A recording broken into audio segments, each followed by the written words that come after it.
Hello and welcome to the QA Underground. We will continue from our previous video where we learned how to load and view data from a data set by creating an actual model.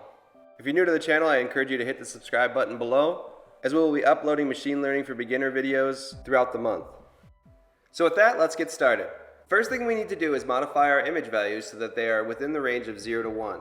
To do this, we simply need to divide the test images and the train images by 255.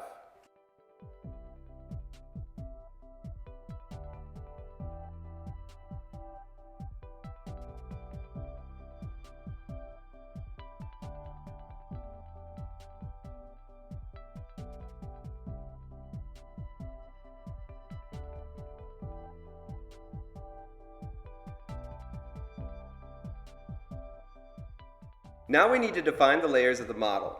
To do so, we start with our input layer.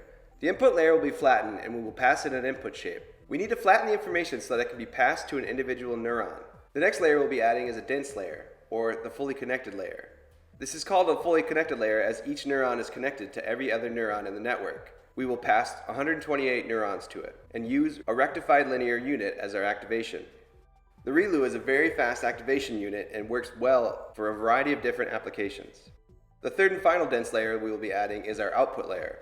We will use softmax as our activation as it will pick values for each neuron so that the values of the neurons will add up to 1. This can also be called probability.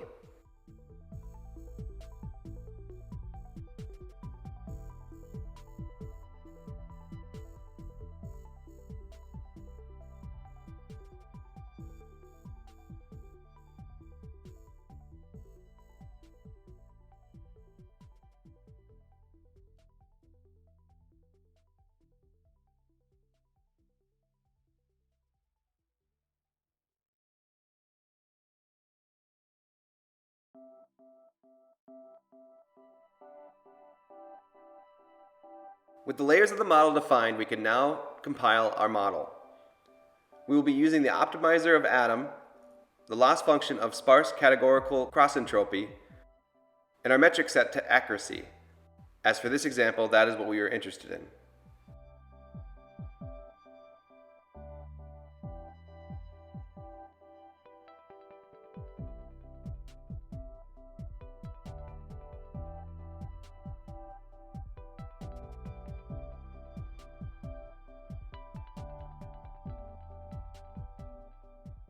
With our model compiled, we can now fit the model.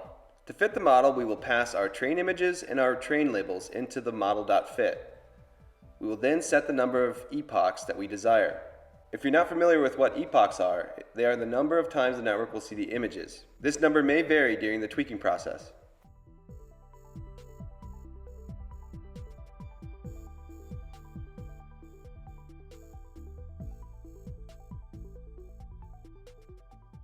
And finally, we have our output.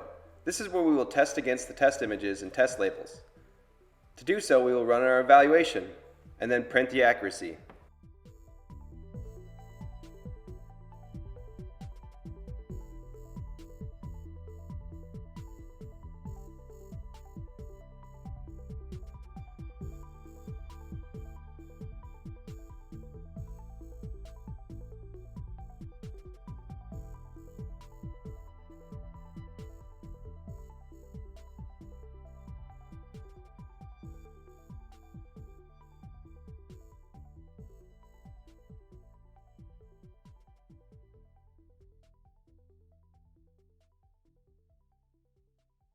Tweaking is a large part of the process of generating a model.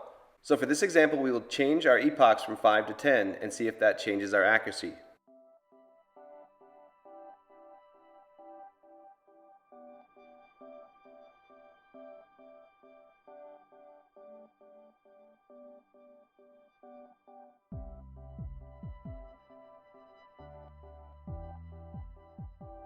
In today's video, we covered how to create a model. We did so by showing how to define the layers of the model, compile the model, and fit the model. If you are new to the channel, I encourage you to hit the subscribe button below, as we will be continuing to upload new machine learning for beginner tutorial videos throughout the month. Thanks for stopping by, and I'll see you on the next one.